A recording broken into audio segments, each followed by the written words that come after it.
आप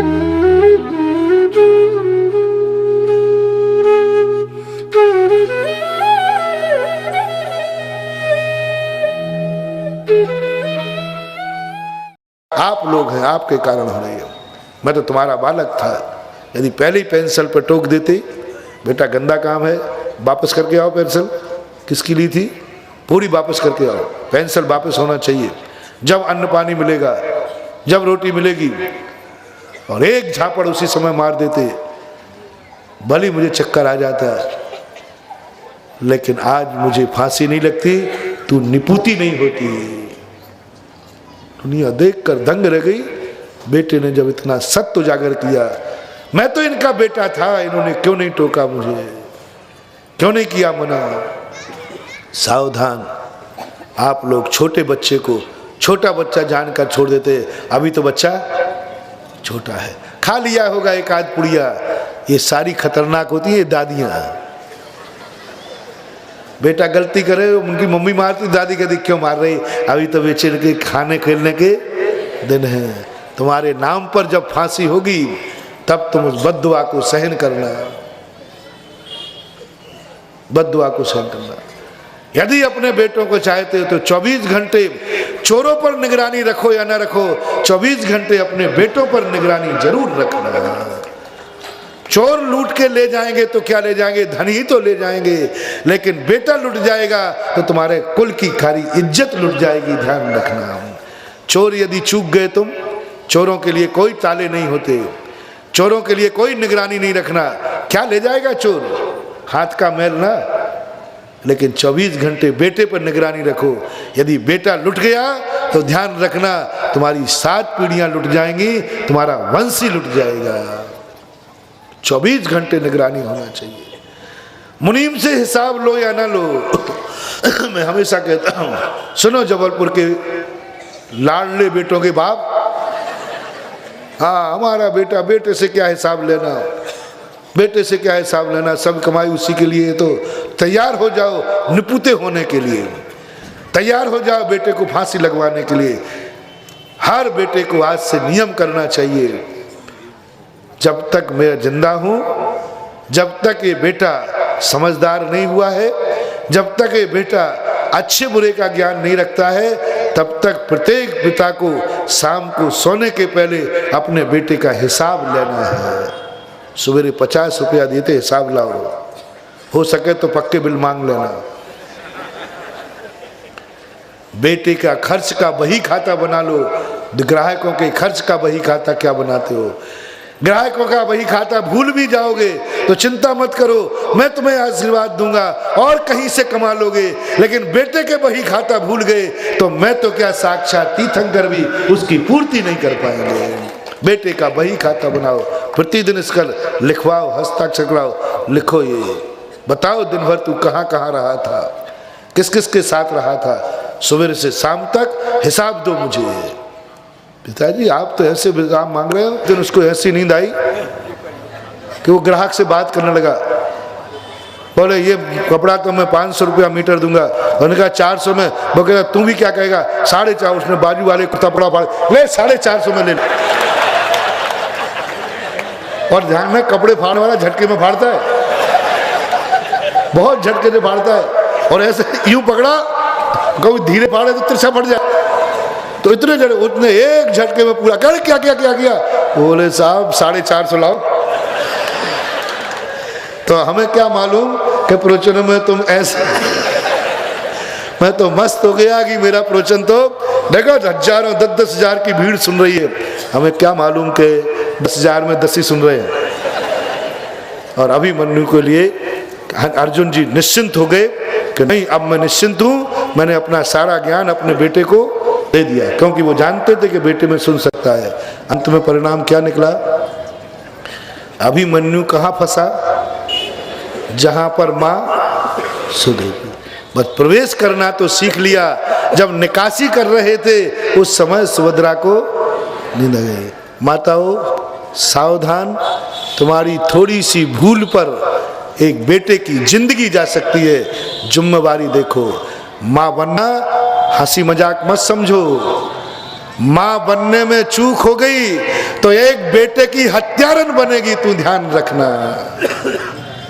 एक मां की छोटी सी भूल ने अभिमन्यु जैसे योद्धा को किस तरीके से मारा, बोलो। 8-8, 10-10 योद्धाओं ने मिलकर के जिस तरीके से अभिमन्यु को मारा है, देख के रोंगटे खड़े हो जाते हैं। बोलो, अभिमन्यु योद्धा को कोई मार सकता था क्या? लेकिन किस तरीके से मारा और किसकी भूल से? तुम्हारी एक थोड़ी सी भूल, तुम्हारा थोड़ा सा क्रोध, तुम्हारा थोड़ा सा भक्षण, तुम्हारा थोड़े सा मन का विषाद उस बेटे की जिंदगी बर्बाद कर सकता है। वो हत्यारा, तुम माँ के बेटे की हत्यारन बन जाओगी। बेटे को जन्म देना मजाक मत समझो। ये कोई गाजर मूली नहीं है कि जो दे दो। ये जैनियों के बेटे हैं, ये अभिमन्यु से कम नहीं है, ये ध्यान रखना। ये जिनेंद्र देव के बेटे हैं। जिनेंद्र देव के जैन कुल में जन्म लेने वाला जिनेंद्र का बेटा है, जिसकी जिम्मेवारी तुम्हें मिली है। जैन कुल में जन्म लेके आया, ये जिनेंद्र का बेटा है, उसके जन्म देने की जिम्मेवारी आपको मिली है। जब आपके गर्भ में जब बेटा आवे, उस समय बोलना ये जिनेंद्र का बेटा है, ये जिनेंद्र कुल में आ रहा है, जैन है, इसकी जिम्मेवारी मेरी है। गर्भ में 6 महीने पहले से आके कभी धर्म करो या न करो, तुम्हारी मर्जी आए, तुम जानो भाड़ में जाओ, लेकिन बेटे के खातिर जरूर करूंगा। दोनों माता पिता 6 महीने पहले से धर्म करना शुरू कर देना, पूजन अभिषेक शुरू कर देना, तीर्थ यात्रा शुरू कर देना, घर के वातावरण को बिल्कुल शुद्ध कर देना। 6 महीने पहले से घर में कोई अभक्ष नहीं आएगा, आलू प्याज नहीं आएगा, कोई गुटखा नहीं खाएगा, कोई क्रोध नहीं करेगा, कोई रोएगा नहीं, कोई अभाव नहीं होगा। 6 महीने पहले से अभी घर में नहीं आया है, और जब तक 9 महीने घर में रहे, उस महिला को, उस माता पिताओं को बहुत जागरूक रहना चाहिए। घर का ऐसा वातावरण बनाना चाहिए जैसे मंदिर का वातावरण हो। यदि ऐसे वातावरण में जन्म दोगे तो फिर आपका पिक्चर नहीं देखना चाहिए, है मंदिर की कथाएं सुनना चाहिए। यदि मंदिर में व्यतीत करोगे तो तुम्हारी पुत्र जो होगा वो धर्मात्मा होगा, और पिक्चर देखते करोगे तो वही बम्बई वाला होगा। हाँ, उपन्यास पढ़ोगे तो वही उपन्यास वाला होगा। गर्भ अवस्था में 6 महीने पहले से हर माँ बाप को पिक्चर का त्याग कर देना चाहिए। 6 महीने पहले, और 9 और 6 14 महीने तक, 15 महीने तक हर माँ बाप को अपने बेटे के खातिर, अपने खातिर नहीं कह रहा हूँ, अपने बेटों के खातिर अपने परिवार को संस्कारित कर देना चाहिए। और यदि जब तक बेटा अपने पैर पर खड़ा ना हो, तब तक तुम्हारे लिए कोई ऐसी हरकत नहीं करना है जो बेटे के अंदर तुम नहीं चाहते हो कि ये दुर्गुण बेटे में आए। आपको सावधान, बहुत बड़ी जिम्मेवारी है। मैंने एक बार बांसवाड़ा में 8 दिन प्रवचन दिए थे कि एक माँ बाप बनना 20 साल तक की जिंदगी बेटे को समर्पित करना है। क्या कह रहा हूं मैं? 20 साल तक तुम्हें बेटे की तरफ जीना है, बेटे का सोचना है। कोई बुराई तुम्हारे में आए तो तुरंत देखना है इसकी फोटो बेटे पे पड़ेगी। 20 साल तक, यानी जन्म से लेकर जब तक वो वयस्क नहीं हो गया, तब तक हर भूल की जिम्मेवारी माँ बाप की है। वयस्क होने के बाद फिर तुम्हारी जिम्मेवारी नहीं है। इसलिए यहाँ कितनी बड़ी बात कह दी हमारा भगवान ने कि हे भगवान, ये प्रभाव जरूर आपकी माँ का है, जरूर आपकी माँ ने ऐसे संस्कार दिए, और है भी। कैसे नहीं मिल गए तीर्थंकर बेटे, माँ ने 10-10 भवों से भावना भाई होगी। हे भगवान, मेरी गोदी में ऐसे बालक को मैं पालूं जो सारी दुनिया का पालन हारा हो, सारी दुनिया का पालन करे। ऐसी पवित्र कूख 10 भवों से ये जीव, माता मरु देवी का जीव 10 भव से पवित्र हो रहा था, निर्मल हो रहा था। 10 भवों से अपनी जिंदगी में मन को वचन से, काय से, विचार का त्याग, मन में, वचन में, काय में कोई विराग, राग भाव नहीं, सब तरफ से। तब कहीं तीर्थंकर जैसे बेटे होते हैं। नारी को 3 ही बेटे जन्म देने की बात है। नारी जने के भक्त जन, के दाता के सूर, नाही तो फिर बांझ रहे मति गमावे नूर। 3 बेटों को जन्म देना। नारी जने के भक्त जन, ऐसे भक्त पैदा करो, ऐसे भक्त पैदा करो जो भक्ति के माध्यम से भगवान बन जाए। के दाता के शूर, या तो दाता पैदा करो, ऐसा दानी बेटा होवे कि दूसरे के आंसुओं पर अपनी जिंदगी लुटा देवे, और या ऐसा वीर होवे जो धर्म की, राष्ट्र की, संस्कृति के लिए अपने प्राण आहूत दे देवे। भारतवासियों के बाद 3 बेटे जन्म देना चाहिए। यदि 3 में बेटे तुम्हारे नहीं है तो तुमने व्यर्था अपनी जिंदगी की शक्ति खत्म की है, ना ही तो फिर बांझ रहे, बिना निपुती रह जा, कोई दोष नहीं है। लेकिन ऐसे बेटे मत जन्माओ जो देश को, कुल को, जाति को कलंकित करते हो। ऐसे बेटों के जन्म देने की अपेक्षा। लेकिन ऐसा कब होगा? सर्वा दिशो ददति भानि सहस्रश्मि। उदाहरण देते हैं पूज्यवर, सर्व दिशाएं ददति यानी धारण करती हैं, भानि यानी नक्षत्रों को। क्या उन नक्षत्रों से प्रकाश मिलता है? सुनो सब लोग, क्या हो, क्या उपमा, क्या पूज्यवर मीठा थप्पड़ मार रहे हैं? मानतुंगाचार्य महाराज, सबसे ज्यादा तारागण किस दिन दिखते हैं? अमावस्या को। और सबसे ज्यादा अंधेरा दुनिया में कब होता है? वो अपना अस्तित्व तो बता सकते हैं लेकिन दूसरे का उपकार। लेकिन पूर्णिमा के दिन सबसे कम तारे दिखते हैं। एक चंद्रमा क्या कर देता है? स्वयं का भी अस्तित्व बताता है और दूसरे को भी। एकाश चंद्रा तमोहंती। 100 बेटों को जन्म देने की अपेक्षा चंद्रमा के समान एक बेटा को जन्म देना श्रेष्ठ है। 100 मूर्ख बेटों की अपेक्षा। क्या करोगे? 100 बेटे थे गंधारी के, दशराज के। अंत में दाग लगाने वाला नहीं बचा, अंत में पानी पिलाने वाला नहीं बचा। लेकिन कुंती के 5 बेटे थे, लेकिन 5 बेटे कैसे रहे? 5 ज्यादा कि 100 ज्यादा? मूल्य देखो, क्वांटिटी नहीं देखो, क्वालिटी देखो। क्वांटिटी से कोई मतलब नहीं है, क्वालिटी क्या है? तो आचार्य कहते हैं हजारों तारागण सभी दिशाओं में हैं, लेकिन कोई मतलब नहीं। सहस्र रश्मि, सहस्र रश्मि बोलते सूर्य को। प्राच्यव दिग, प्राच्य यानी प्राच दिशा, प्राच दिशा यानी पूर्व दिशा, एव यानी ही। प्राच्य है ना, तो पूर्व दिशा ही, दिग यानी दिशा, प्राच्य यानी पूर्व, ही पूर्व दिशा ही। जनयति उदयति ही यानी उदित देती है, उदय करती है। स्फुर दंसुजालम यानी स्फुरायमान किरणों का से जो सूर्य जन्म मिलता है वो कौन सी दिशाओं को मिलता है? एक पूर्व दिशा को मिलता है, शेष दिशाओं को ये मौका नहीं मिलता। इसलिए हे माँ, आप पूर्व दिशा के समान सूर्य को जन्म देने वाली हैं, और संसार की जो माताएं हैं ये तारागणों को जन्म देने वाली है। सब तारागण को जन्म, सब अपनी तरह जीते हैं, अपनी तरह जन्मते हैं, अपने लिए मर जाते हैं और चले जाते हैं। लेकिन भगवान, आपका जो बेटा है वो अपने लिए नहीं जिएगा, दुनिया के लिए जिएगा।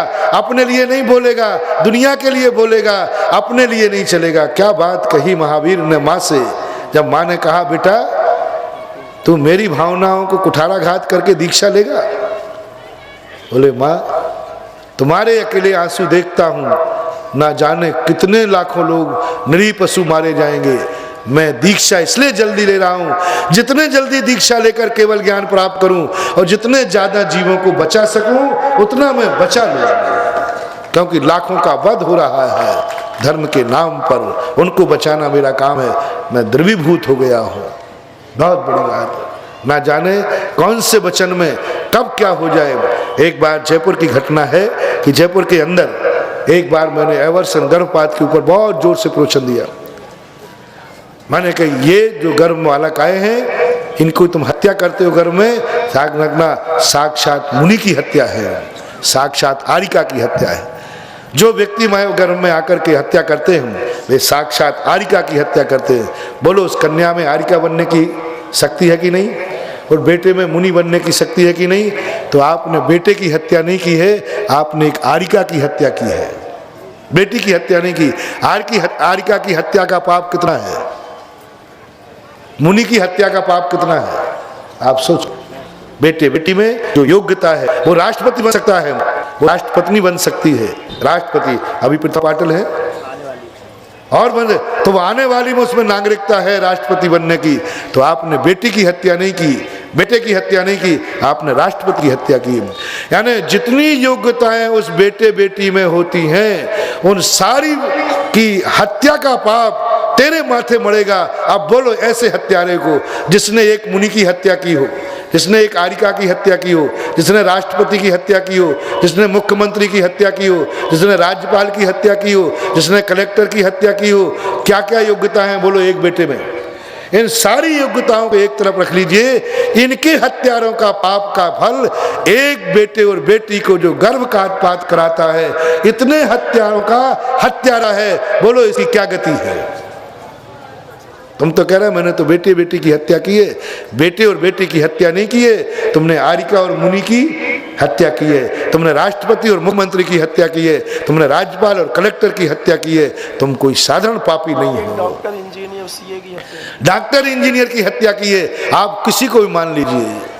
मछली बेच पेट जो भरते, तुम उनसे ज्यादा पापी हो। मछली बेच पेट जो भरते, तुम उनको पापी कहते हो, तुम उनसे ज्यादा पापी हो जो अपने बेटों को मारा करते हो, बेटियों को मारा करते हो। एक मछली बेचकर पेट भरता, अपन उनको पापी कहते हैं। मछली को मारने से कौन सा मुनि मार दिया, मछली को मारने पर कौन सा राष्ट्रपति मार दिया, मछली को मारने पर कौन सा मुख्यमंत्री मार दिया। क्योंकि मछली मुनि नहीं बनेगी, मछली राष्ट्रपति नहीं बनेगा, लेकिन बेटा और बेटी क्या बन सकते हैं। आपका समय हो गया, कल ध्यान में आएगा प्रारंभ में, तो अपन और इस पर चर्चा करेंगे कि एक बालक को जन्म देना कितनी बड़ी चीज है, कभी चर्चा करेंगे अपन। आज इतने कह के विराम करता हूँ। महावीर भगवान की